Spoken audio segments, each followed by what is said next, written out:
There is a stretch of Interstate 4 between Orlando and Daytona where the highway was built directly on top of unmarked graves. The bodies were never moved. They were paved over. Drivers on that section report more accidents per mile than anywhere else on the highway. The locals call it the dead zone. There is a town in the Everglades where Al Capone's associates buried bodies in the swamp along a road so remote that some of them have never been found. The road is still there, it still has no streetlights, and there is a small island in the Keys where a hurricane in 1935 killed over 400 people and the survivors could not bury the dead fast enough to stop the smell reaching the mainland. Florida sells sunshine. What it does not sell is what is underneath it. We are counting down 10 towns where the history is darker than the tourism board will ever admit. Subscribe if you are tired of the version of Florida that comes in a brochure. Here we show the state the way it actually is. Number 10. Cassadaga. The town where the residents talk to the dead for a living.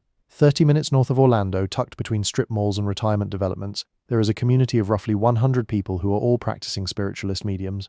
Cassadaga was founded in 1894 by George Colby, a medium from New York who claimed a Native American spirit guide named Seneca led him to this specific patch of Florida scrubland and told him to build a camp for the dead to speak through. He did. It is still there. The Cassadaga Spiritualist Camp is a gated community of Victorian-era cottages, each one housing a certified medium.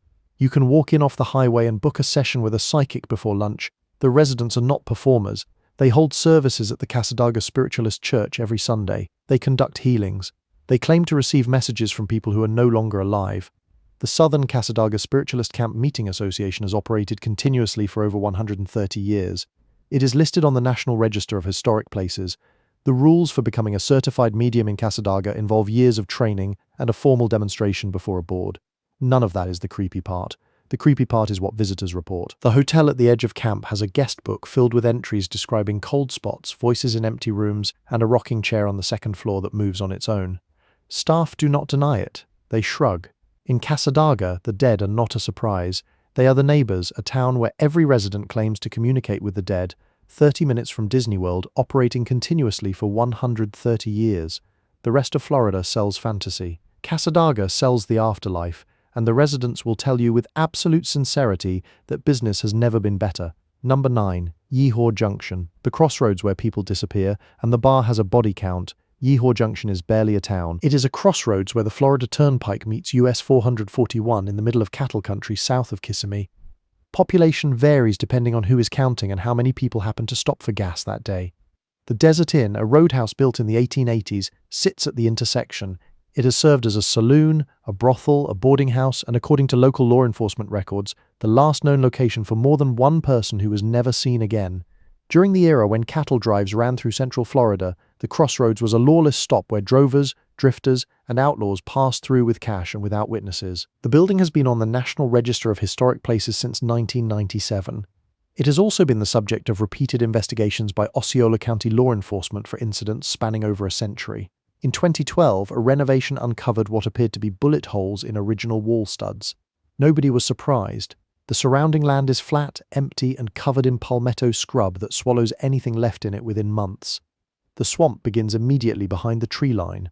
Bodies disposed of in the swamp east of Yeehaw Junction during the early 20th century have, according to cold case researchers, almost zero chance of recovery. A crossroads with a bar older than the state's electrical grid, in the middle of land that hides whatever it is given. Locals stop for gas. They do not stop for long. Number 8. Isla Morada. The island where a hurricane killed 400 people and nobody could bury them. On September 2, 1935, a Category 5 hurricane, the strongest ever recorded in the Atlantic at the time, struck the upper Florida Keys. Isla Morada took the worst of it. Wind speeds exceeded 185 miles per hour. The storm surge was estimated at 18 to 20 feet. The entire island was submerged. The dead included over 250 World War I veterans who had been sent to the Keys by the federal government to build the overseas highway as part of a Depression-era work program. They lived in tents. The evacuation train sent to rescue them arrived too late. The storm surge swept the train off the tracks. The locomotive and its cars still sat in the water the next morning. Roughly 408 people died on Isla Morada and the surrounding Keys. The bodies decomposed in the tropical heat so quickly that burial was impossible for many of them. Cremation pyres were built on the beaches. The smell carried across the water. Today, a coral stone monument on the side of the overseas highway marks the site. The monument was built from locally quarried coral and is inscribed with a simple dedication, Most tourists driving to Key West pass it at 55 miles per hour without slowing down. The veterans were buried in a plot adjacent to the monument. The memorial is open to the public. There is no entrance fee. There are rarely more than 1 or 2 visitors at a time. 400 people died on this island in a single night. And the main reaction from the 15,000 cars that drive past the monument every day is nothing at all. Number 7. The I-4 Dead Zone. The highway built on top of graves that nobody moved between mile markers 111 and 112 on Interstate 4, near the St. Johns River Bridge between Sanford and Deltona. The highway crosses a patch of land that locals have called the Dead Zone for decades. The story begins in the 1880s.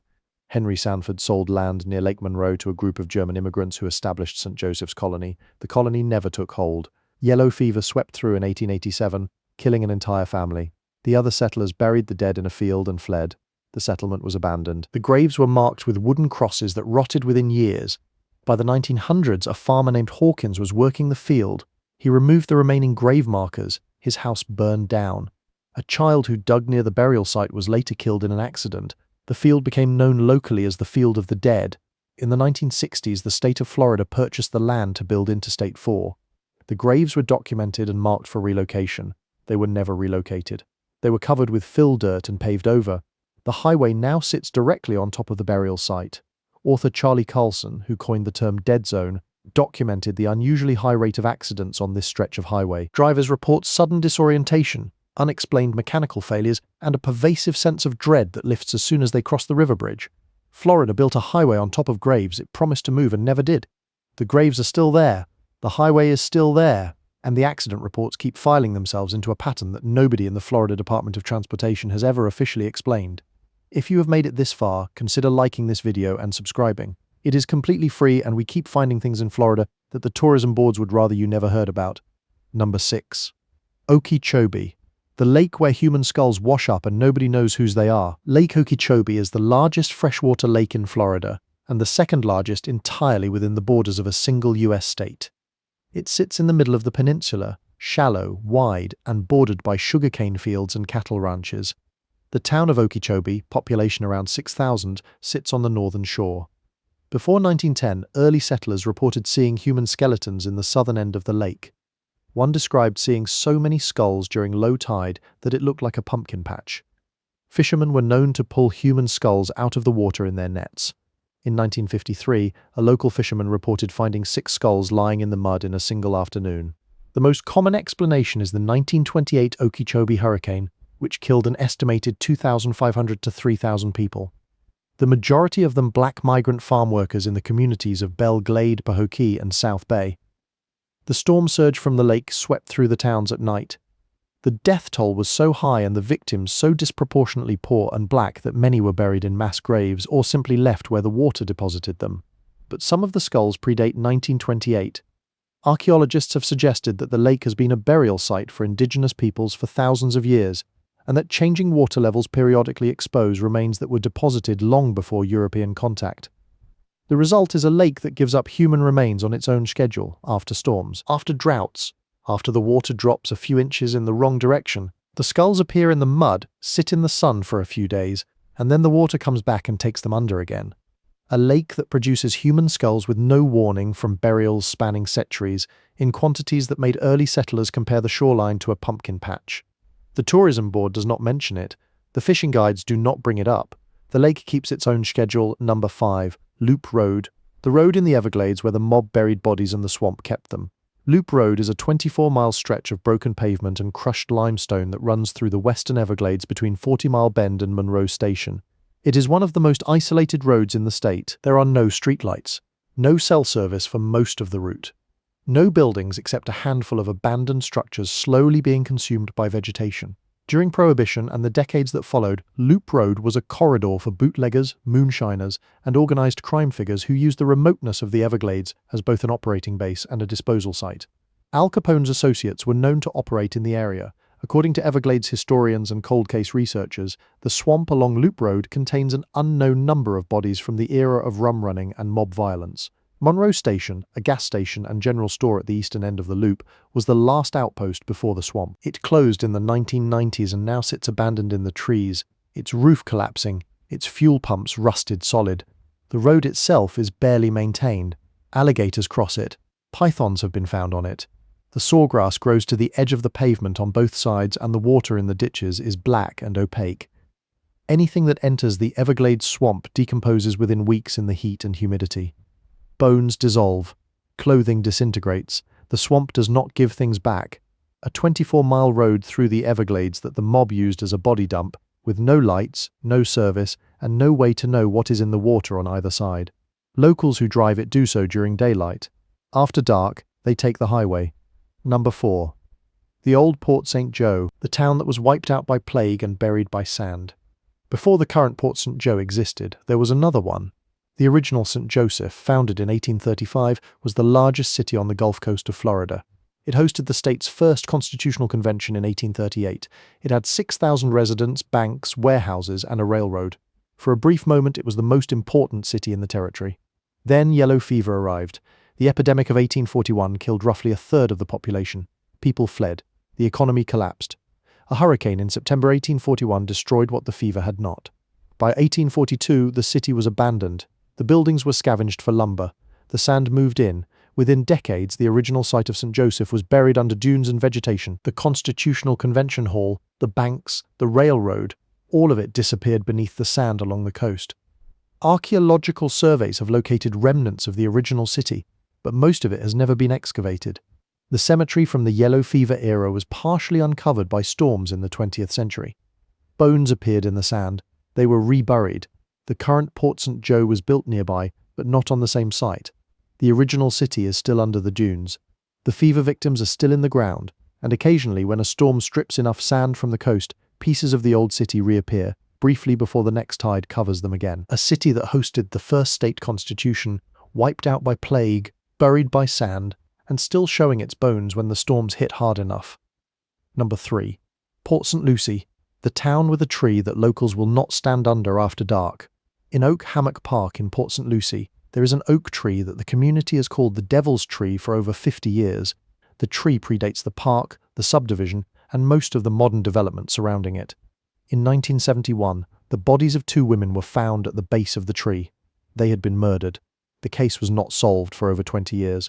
In 1996, Gerard John Schaefer, a former Martin County Sheriff's deputy who had been convicted of 2 separate murders and was suspected in dozens more, was identified as the likely killer. Schaefer was stabbed to death in prison before the Devil's Tree cases could be formally adjudicated. Schaefer is believed to have been one of the most prolific serial killers in Florida history.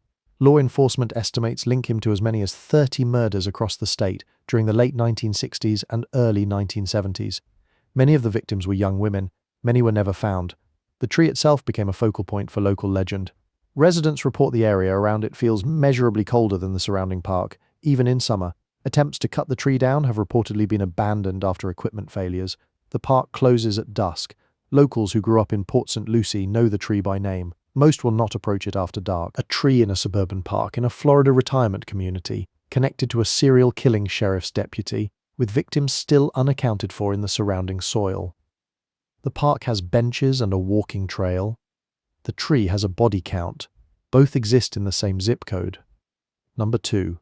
Marianna, the town where the reform school buried children and the state helped cover it up.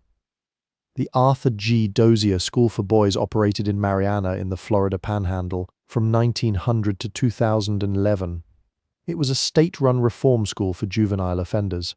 Over the course of its 111-year operation, the school accumulated a record of abuse, torture, and death that ranks among the worst institutional failures in American history. Former students, now elderly men, have testified to beatings administered in a building they called the White House. The beatings were conducted with a leather strap on a blood-stained mattress. Some boys described being beaten until they lost consciousness. Others described sexual abuse by staff members.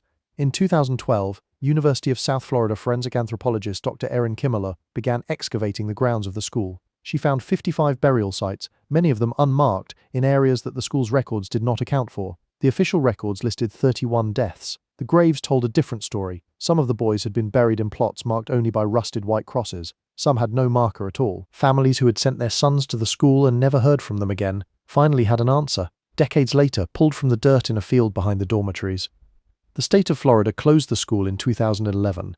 In 2017, the state formally apologized.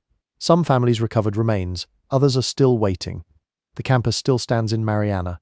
Parts of it are overgrown. The White House has been demolished. The burial field has been fenced. A reform school that operated for over a century, with more bodies in the ground than on the official records. In a town of 6,000 people in the Panhandle where the locals knew something was wrong for decades and the state did not act until the anthropologists started digging. The boys who went in were between 6 and 18 years old. Some of them never came out. And for 111 years, the state of Florida kept the doors open. Number 1. Key West. The island where the dead outnumber the living and the graves say what they are thinking. The Key West Cemetery covers 19 acres in the center of the island.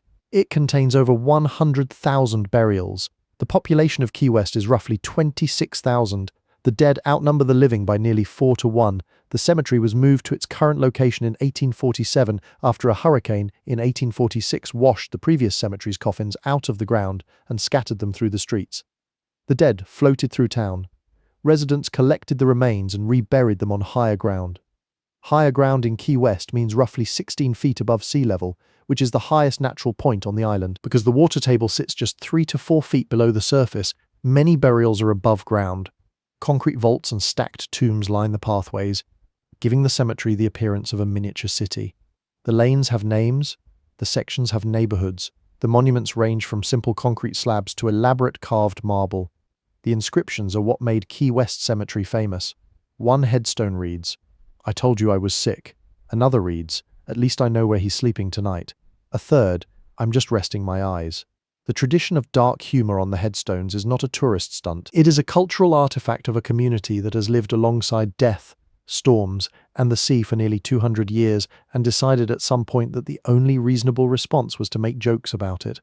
But underneath the humor is the math. Key West sits roughly 4 feet above sea level. The water table is rising. Storm surges are increasing. The cemetery has flooded before. When it floods, the above-ground vaults protect the burials. The below-ground ones do not. Coffins have surfaced during storms in the past. They will surface again. An island where the dead outnumber the living 4 to 1. Where the graveyard was built because a hurricane floated the last one through town. Where the tombstones crack jokes about their own mortality. And where the next big storm could send the coffins floating through the streets exactly the way it did in 1846. Key West is not the creepiest town in Florida because something terrible happened there once. It is the creepiest because the residents live alongside the dead every day, make jokes about it, and know with complete certainty that the ocean will rearrange the arrangement eventually. They are not afraid of it. That is what makes it creepy.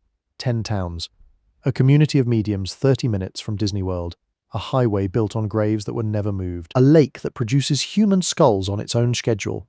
A reform school that buried children for a century. And an island where the dead outnumber the living and the headstones have a sense of humor. Florida sells sunshine. These 10 towns are what the sunshine is trying to distract you from. Tell me in the comments which one would still make you pull over and which one finally made you lock the car doors and keep driving. Subscribe if you want more. We will see you next time.